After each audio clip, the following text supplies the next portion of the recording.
Wait, who's hosting? I am. Oh, okay. It doesn't matter what side we're on.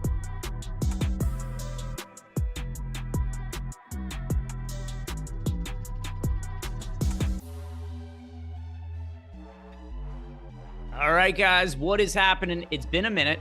Listen, it's not the best slate ever today, but it's a lot better than the slates we've had over the course of the last week. So even though it's just a one-game slate and it is locking at 10 p.m. Eastern time here, Josh and myself, we're jumping on to do live before lock. Josh did the strategy show in the morning because, what else are we doing at this time? We got an NBA slate. I built out some lineups, ready to answer your guys' questions, talk through the slate. Do us a favor as you're watching, like the video, subscribe to the YouTube channel. Got some exciting stuff for you guys coming out of the All-Star break too. But Josh, what's up with you? You had a birthday in your absence. I did, but all I was doing was just waiting, hoping that I could watch Mark Williams versus Dalton Connect in the Erased Trade Bowl tonight. What a gem we're getting here. It was a 12-point line earlier today. Has that moved in any way? 13.5 now. Whew, even better. Even better. Yeah, it's good stuff. It's good stuff. I'm excited for tomorrow. I'm ready to have actual basketball back. This is very much blue balls for today.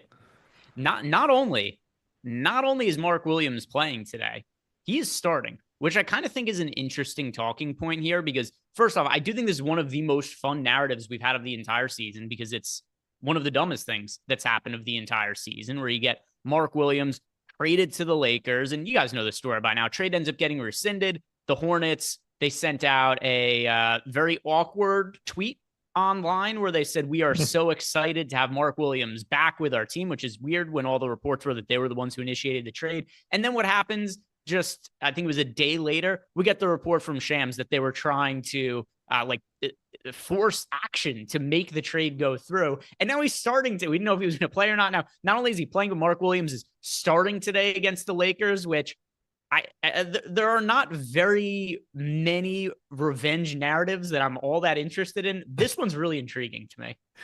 We don't get this particular revenge narrative all that frequently, but here it is in full effect. And then you get Dalton Connect, who seemed a little frustrated in this deal as well. He's coming back in to get some threes up, I guess. He probably wanted to go to Charlotte and play 30 minutes a night for a couple of years and get a bag. It's gonna be a lot harder to do that in LA. It's all wild. But hey, at least the Lakers have Alex Len now. Yeah, they've got Alex Len as their backup center to Jackson Hayes. And listen, Mark Williams, he's got defensive efficiencies. His body may or may not work going forward, but he would have been an upgrade over what they currently have. Certainly would bring more upside than what they currently have. One thing I want to ask you is, considering the layoff for Mark Williams, then we'll start talking a little bit more about the slate itself as well. But I still want to talk more about him because he's such a good fantasy producer. What are you expecting for his playing time, considering the layoff, the weird scenario, and also that there's apparently significant concerns about his health? I'm figuring it's sort of what we've been used to, 28 to 30 minutes or something seems about right for today. Are you seeing it different? I'm seeing it as in I don't know, and he's Sure. very popular. He's one of the most popular players on the slate. So generally how I approach some of these single game slates when there is a player with such an uncertain range of outcomes where there's a scenario here where Mark Williams only plays 18 minutes. He might only play 22 minutes. We saw him start and play pretty limited minutes not all that long ago. He hasn't played for a minute now. There's a scenario where he plays limited minutes, and considering that he is very popular, we've got him projected for 40% ownership in the flex spot. We've got him projected for 6% ownership in the captain spot. So he's the fifth most popular captain. I want to be underweight to the field to him, not because I feel super confident in that, but just because the field seems to be building lineups as if he's totally good to go. And that might be the case, but it certainly might not be the case either. So I just find that as a reasonable differentiation point from the field. Well, he has an interesting backup tonight.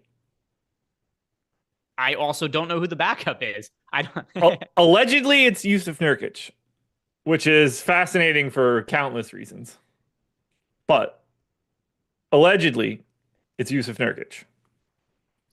I think Nurkic certainly the most likely guy to be playing the backup center minutes, but Diabate's also played well in some of these recent games. So are they going to go with 3 center rotation? Is Diabate out of the mix? Because that's another thing too. If they go all 3 centers, that is also going to make Mark Williams look worse.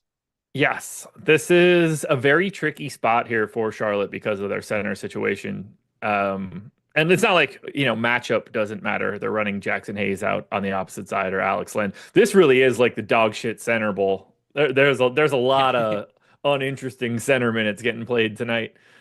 Do There we? are a lot of them. There are actually here's kind of a funny way to look at this as well. How many centers overall play center minutes today? 5. So I'm assuming you are saying all 3 of the Charlotte guys? Sure. Or are you assuming Salam plays some center minutes? Oh, he was not one of them that I was counting here. Okay. I figure it's Hayes, Len, Diabate, Nurkic, Mark Williams. Okay. Yeah, I think that's totally reasonable. That's I mean, honestly, like 6 is live. Scenario. I wouldn't be surprised if Jared Vanderbilt plays a little bit at the 5 today. I wouldn't be surprised if Salam plays at the 5 also. Now I would be. If they've got all 3 dudes, it's going to be really hard for him to play at the 5. Yeah, I mean, Koloko could play center. Like, who the hell knows? Who the hell knows? If one of these guys gets in foul trouble for the Lakers, then what ends up happening? I think, yeah, could be Vanderbilt playing some center minutes. But anyway, just these are the reasons, and you could easily see this going wrong. Where I have 20% of Mark Williams right now, you can see a scenario where he just plays his regular minutes. He's a great fantasy producer. He's got a fairly easy matchup on the other side. He's a great fantasy producer. He could go nuts against the Lakers. And then we'll all look back on this and be like, aha, the revenge narrative. Of course, he was fired up to play against the team that decided they didn't want him after looking at his medical. So, which, by the way, also, Mark Williams, more reason for him to be pissed off. I don't think that's going to be great for him as a free agent when he hits the market, when it's been so public how fucked up his medicals are at this point. No. So, yeah, I could definitely see it going the wrong way for me. But because the field is so high on Mark Williams right now, I just wanted to take the opposite side of it without knowing what his minutes are going to look like. Yeah, I mean, there's so much downside risk for him. Obviously, we wouldn't be surprised at all if he goes out there, plays 31 minutes, and has no problem besting Jackson Hayes. That's not going to catch me off guard. But I mean, between Nurkic, between Diabate, between his health, the layoff, like there's a lot of very easy ways where he plays like 24 minutes and the other 2 guys play 12 apiece or something. One other thing I want to let you guys know about, and then we'll start talking about some more of the players on the slate. We got a promo starting. We're coming back from a pretty long All-Star break. We had about a week in between games, even a longer break here for the NHL. Portfolio EV. Now that we are back from the long layoff, 75% off your first month when you use the promo code RETURN. This deal is going to be expiring on Sunday. So take advantage now. We got a big slate on Thursday. We got a pretty big slate on Friday. And if you look at the NBA schedule the rest of the way, Josh, I don't know how much looking ahead you've done, but there aren't very many small slates, today notwithstanding, because it's kind of an odd situation. But a lot of the slates going forward, we're looking at 6, 7, 8, 9 game slates, not a lot of 2 or 3 game slates. So should be a good going for the final 2-month stretch of the NBA regular season till, that final week or whatever. So come join OddsShopper Portfolio EV. It's really simplified my betting process. We've seen a ton of subs that have let us know about what the results have been. And definitely something that has less variance than a single game NBA showdown slate. But go check it out. Link down below in the YouTube description box. Promo code RETURN to get yourself 75% off.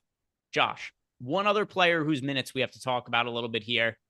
What do you think Luka does for his playing time? Because there was a statement about how his minutes were going to be but it was such a vague statement on what his playing time was going to be that I didn't really know what to make of it. Do you know what I'm referring to?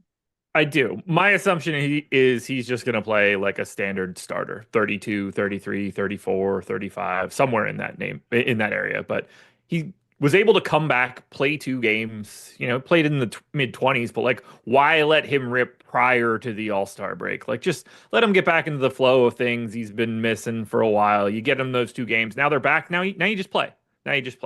So I have no reason to suspect that he's going to be anything other than like a standard starter. Maybe they don't go 37 right out of the gate, in a 13-point game against Charlotte in the first game after the break. But, if this is even sniffing competitive, like 32 makes perfect sense to me as a floor. Yeah, that's how I'm seeing it as well with Luka. The caveat being is that should this game turn into a blowout, he's one of the first players off the court.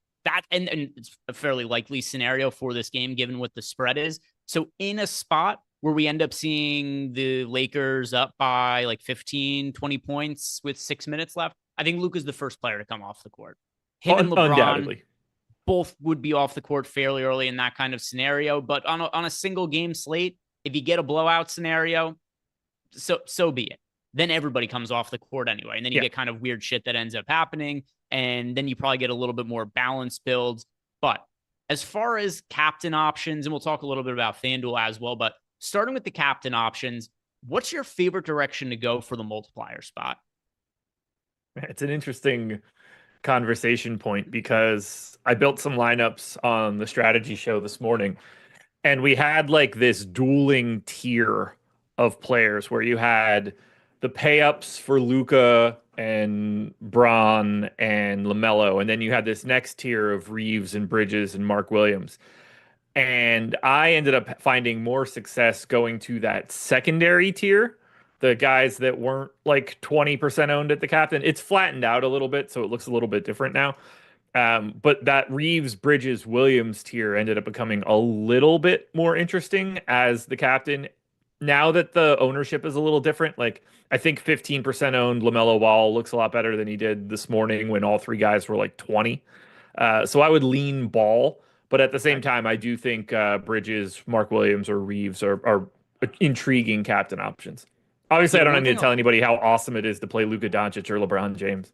Yeah. One thing I'll add about Mark Williams is in lineups where you're playing him, I do think he makes more sense as a captain option than a flex option, just because if you're looking for like the highest upside scenario where he's playing full minutes, then I think there's a pretty good chance that he would end up potentially as an optimal captain option. My least favorite captain option, which is going to also relate to the Luka question I'd asked you before, which is I also think we're going to see a full allotment of minutes from Luka. If that's the case, we have Austin Reeves projected for 12% ownership in the captain spot, 14% ownership going to LaMelo, 28% to Luka, 17% to LeBron. The field seems to be playing. Well, I should actually take this back. So say the field seems to be playing this as if Luka is going to be limited, but Luka is also the most popular captain option. So maybe that's not really the case, but to me, with Luka getting the full workload, presumably going forward, Austin Reeves has to take the biggest haircut in overall production. You would think. I mean, his touches just have to go down in a staggering way compared to where they were before this. He has to take the biggest haircut. So I'm with you there. Like the dynamic of how you like Luka in comparison to how you want to handle Reeves, I think those guys are locked together, sort of inversely locked together, I guess. Yeah, it's interesting to me that we have this much ownership going to Luka, the most popular cap. He's the only captain we have projected for more than 17% ownership, and he's at 28%. Then you still got Reeves 12% owned, and Reeves is still a really good player. He's going to put up numbers at times, but I mean, you got him priced in the same range as Mark Williams, Miles Bridges. I think he's the least upside of those guys with Luka now back playing, which should be a full allotment of minutes, but he's still the fourth most popular captain on the entire slate. So I'd rather go to some lower owned guys who are not Austin Reeves. Are there any cheap captains that you like for today? Not really. It gets kind of bleak once you get past those like first six dudes. Nick Smith's getting a little bit of love. That scares the hell out of me. Although, you get it. I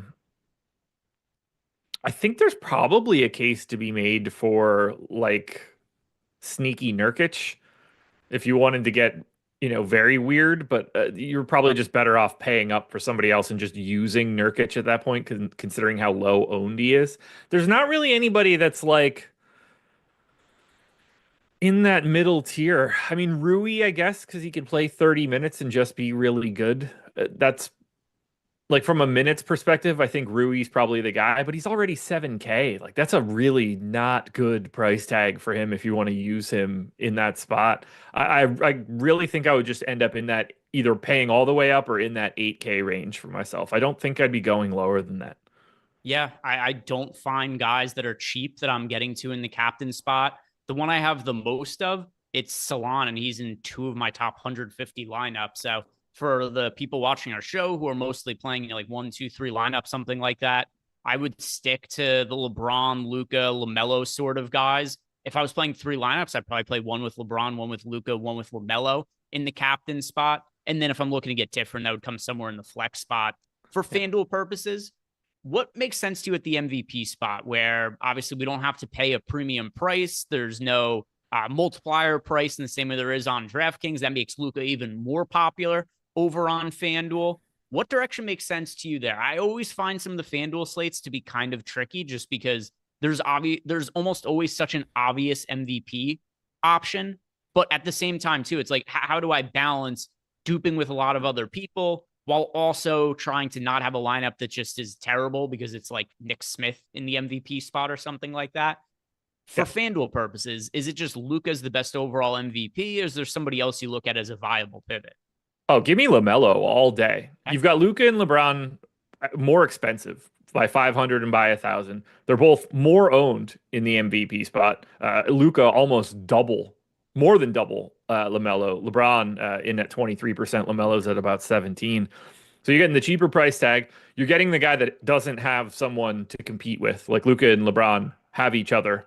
LaMelo's path to greatness today and a Hornets win is like him doing a lot of that. Whatever you want to think about Miles Bridges. Miles Bridges is not Luka Doncic or LeBron James. And then I'm just looking at this scenario and it's just like, well, I mean, why couldn't LaMelo just easily be the highest scorer there? He's like, is he 2-1 here with Luka and then less than LeBron? He just feels like wildly underowned to me across the board in this spot, but in particular in the MVP spot. I think he's the easy name to click on. Yep, I think LaMelo makes a lot of sense. And my preference is to get away from Luka in the MVP spot, which could easily go very wayward over on FanDuel, but I want to try to avoid some of the duping. I'm also going to throw LeBron into the mix. This is also not like a crazy contrarian pick or anything like that, but because of the leverage you're getting off of Luka. So let's say that Luka's minutes do end up being somewhat limited. Well, that's going to benefit LeBron, who is going to then pick up some extra usage. He'll have the ball in his hands a little bit more than what we're otherwise expecting. So in a ceiling game for LeBron, you're getting leverage off of Luka, who is the most popular MVP. So that to me is the case for LeBron. But I mean, it's not like we are. It's not like we're going out on a limb by making a case for LeBron or LaMelo as multiplier options in the MVP spot over on FanDuel. But I definitely don't see any reason to try to get different or way different in the MVP spot over on FanDuel. Leave salary on the table. If you're going to LaMelo or LeBron, you should have a fairly contrarian lineup that shouldn't be duped too many times. Let's talk about the flex options, Josh. And I see we've got a super chat here. This one is from the real AD. So this is actually Anthony Davis, who is, I'm sure he's tuning into the game. He wants to see how his old team is going to fare with Luka playing a full allotment of minutes. So the real AD, yeah. So we got real AD, actually Anthony Davis here. He wants to know who to play in DFS now that he's watching his old team play. And he wants to know who are the garbage plays that are good.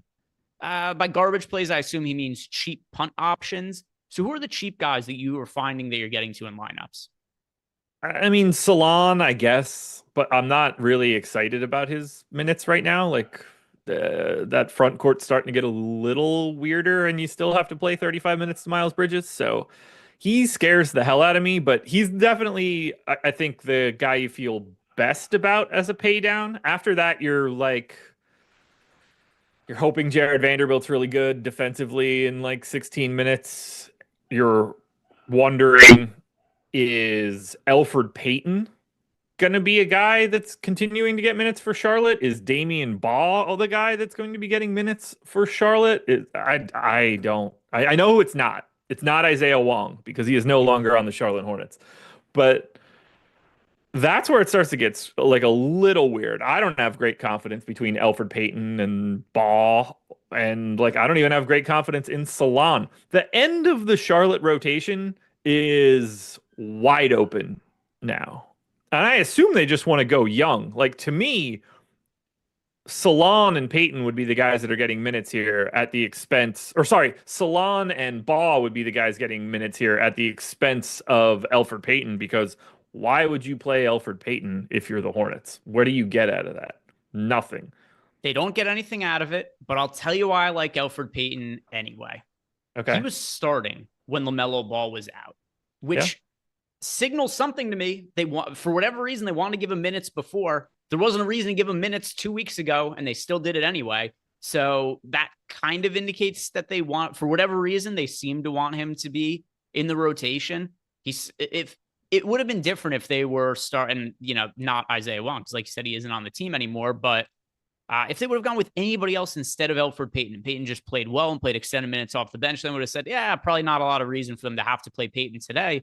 But considering he was starting with LaMelo out, I'm kind of inclined to take shots on Elfrid Payton, who's a decent fantasy producer. He's cheap and he's not all that popular. He's 15% owned. You compare him to Salon, for instance, who neither of us feel great about. I feel better about his security. If anybody is crazy enough to be playing cash games on a single game slate, Salon is the cash game punt option just because he's so popular. But he's projected for over 40% ownership. You're getting Elfrid Payton at a third of the ownership of Salon. If Salon and Payton are both playing about comparable minutes, I would be projecting Payton to score more fantasy points. So I like Elfrid Payton as a contrarian option. And then where this also kind of gets interesting, Josh, is we could look at punt options for a potential blowout scenario, because this is a game with a really massive spread. Is there anybody you like in a game script where this becomes really lopsided? Probably Elfrid Payton. I'm not confident Elfrid Payton plays. I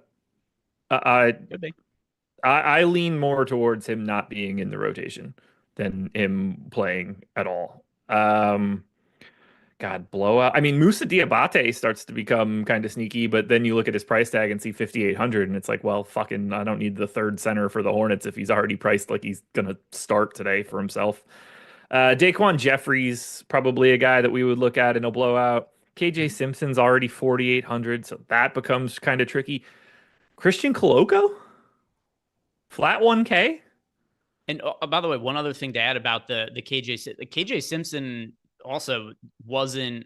I don't know. Was he inactive or just a DNP coach's decision the last game without LaMelo? Also, something that makes me lean a little bit. I think he was like a healthy inactive for the last game against Orlando, which is another reason that I think that they probably prefer Payton over him. They don't have to. They could pivot and go back, but I don't know. Like it's so hard to figure out what the end of the bench is going to look like for the Charlotte Hornets. We know that Bronny is going to be play. Oh, by the way, Rich just messaged us. KJ Simpson inactive tonight.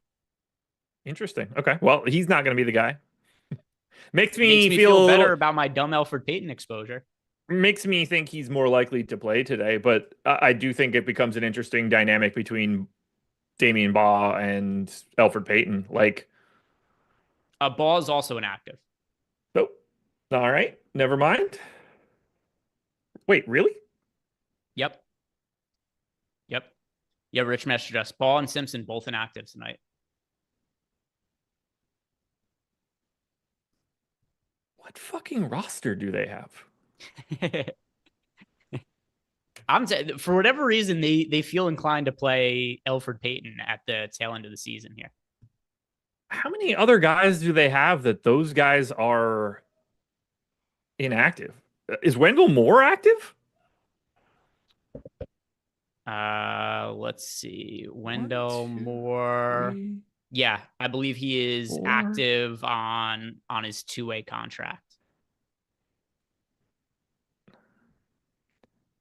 Why the hell are none of these guys? So Moore is active. Who's the 12th dude then? I don't know what they're doing. Okay, so did you count Taj Gibson? I did. Okay. LaMelo, Bridges, Mark Williams, Nurkic, Nick Smith, Josh Green, Salon, Seth Curry, Elfrid Payton, Diabate, Daquan Jeffries. Yeah. Moore, Gibson. I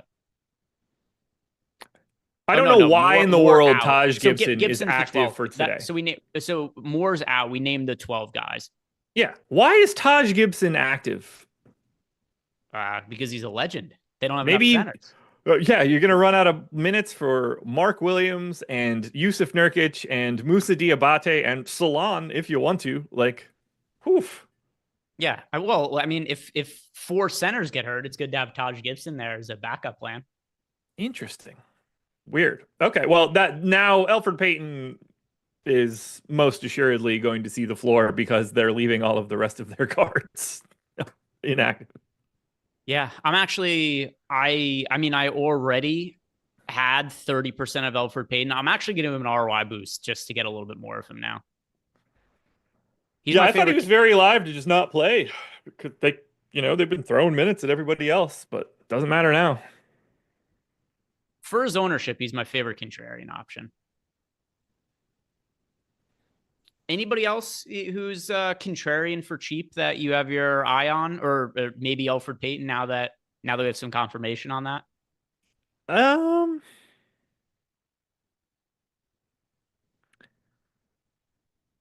I mean, I'm always just like mildly intrigued by somebody shitty like Dorian Finney-Smith at low ownership, just because like he can just play minutes, be active against a crappy team defensively. It's just like all these dudes are just like 4 and 5K, and they all look like shit together, no matter which one you pick. I mean, another big dynamic of this slate is we have legitimately good pay up options. We have LeBron, we have Luka, we have LaMelo. And it stands to reason that one or two of those guys are going to have ceiling games, probably multiple of them. And then between Bridges, Mark Williams, like there's probably somebody else who's going to have a pretty decent game. To me, this just makes sense as a stars and scrub slate, which a lot of NBA slates end up being. But considering some of the star power here, and then we have okay-ish cheap options, the mid range is just kind of dead to me for this game. It's awful. It's And the awful. players suck. Yeah, that too. That too. Yeah, it's well, no matter which one you're trying to pick here, like at least Nick Smith starts, but when you get into that whole mid-range of Jackson, even Jackson Hayes, Rui, I don't think they look like great. They're just fine. Josh Green, Gabe Vincent, DFS, Nurkic, Connect. It's all disgusting. Why is Alex Len 4,400? No clue. I mean, the other thing too, so like, I don't even consider Nick Smith a mid-range play. I just consider him like a good cheap salary saving Yeah, because he's only $4,200. It's like yeah, Nick Smith. I think he looks pretty decent on FanDuel and DraftKings. Actually, if agreed. I'm rostering anybody sub 5K, I do think he's the strongest option in that price range. 100%. Because he's the only like real one out of all of that. Got somebody in chat asking us about Dalton Connect. Yeah, Dalton Connect. That's a negative for me today. He's somebody Yeah. who's not a very good fantasy producer. The Lakers don't really want all that much to do with him, right? They they traded him, and then he ended up coming back because of a failed physical. He's expected to be in the rotation going forward, although I don't even think that's really a guarantee. But he was somebody who was already very dependent on making threes to have a ceiling, and now he's not going to have the minutes to really get all those attempts up. He's also not crazy cheap. So Dalton Connect is not of interest to me, Josh. Yeah, zero interest. Price is too high. He's not any good. Minutes aren't going to be there. Everything is a negative to him. I would run away from him as fast as I could. Yeah, and Rich throwing into the chat saying that Reddick mentioned the Lakers running a 10-man rotation tonight. It is going to be DFS Connect, Vincent, Vanderbilt, and Len off the bench tonight for the Lakers. So still rolling with 10 men today. Is there anybody who you are viewing, just final thoughts for the people who are over-owned, who you are not as interested in as the field is? Dude, I didn't realize it was 9:58, and it's just Yeah, like it went fast. fucking over. Half-hour shows are weird. Over-owned. Austin Reeves feels over-owned to me, assuming Luka is here to get stuff done. And it's mostly just a price thing. Like, if Luka Doncic is at full strength, if you played this game again in 2 weeks and nothing changed, Austin Reeves is not going to be 8,400. He's going to be like 7,400. And that right there is probably a little bit too much ownership for his price tag. Yeah, and then something I'm also kind of interested in, once again, getting back to Elfrid Payton. The Hornets only announced 10 minutes ago that Simpson and Bauer are going to be inactive tonight. Yeah, I'm interested to see what kind of ownership shows up on some of these idiots. No clue. No clue. But guys, this was a really fast 30 minutes. One thing I want to remind you of as we approach now the second half of the season, which really is going to be, this is like a taste test. So Peter Wasaki in chat asked, why is this such a shit game after the break? Because this game wasn't expected to exist. The only reason this game is today is because this was one of the games that got canceled because of the fires out in California. And then they look at the schedule, and it did just make sense for this to be the day to put the replacement game in there. So that's why we have this game today. But tomorrow, we're going to have actual real NBA slate. And don't forget, we still have our link join offer. So if you guys do want to sign up for any of our affiliate partners, whether you're in a betting state or whether you're in a state that doesn't have legalized betting, but maybe have access to like Underdog and some of the other pick'em sites, sign up for any of the affiliates that we have down below in the link in our YouTube description box. For each one of those you sign up for, 1 free month of core access. So sign up for 2, 3 of those, and that is going to carry you through the rest of the NBA season. So check that out, link down below. That's a really good way to get access to our Sims tools totally for free to finish out the season. Really good offers there as well. Like Underdog has got the, the 50% deposit bonus offer up to $250. So take advantage of some of those. You get a deposit bonus offer, and then on top of it, you get yourself a free month of Sims for each one you sign up for. Guys, quick 30 minutes there. Now we've got a crappy basketball game to watch. And then tomorrow, real slates. We'll have the normal deep dive, live before lock, Josh on his strategy show. So guys, thank you very much for watching. Like the video, subscribe to the channel if you haven't already. If you want to jump in playback, we're not going to be doing a post-lock show, but we will put the game on screen there so you guys could watch over there. It's on ESPN, isn't it? Some of the guys who have VIP passes, we'll put it on for them anyway. Yeah, I mean, it doesn't hurt for us to put it on, but yeah. Oh no, maybe I'm wrong. It's on League Pass. We're good to go. I could have swore I looked at that this morning and it was on ESPN. I guess I'm stupid. ESPN said we'll air nothing instead. Watch the game, folks. Enjoy it. Later, guys. Have a good night. We'll see you back here tomorrow, and good luck.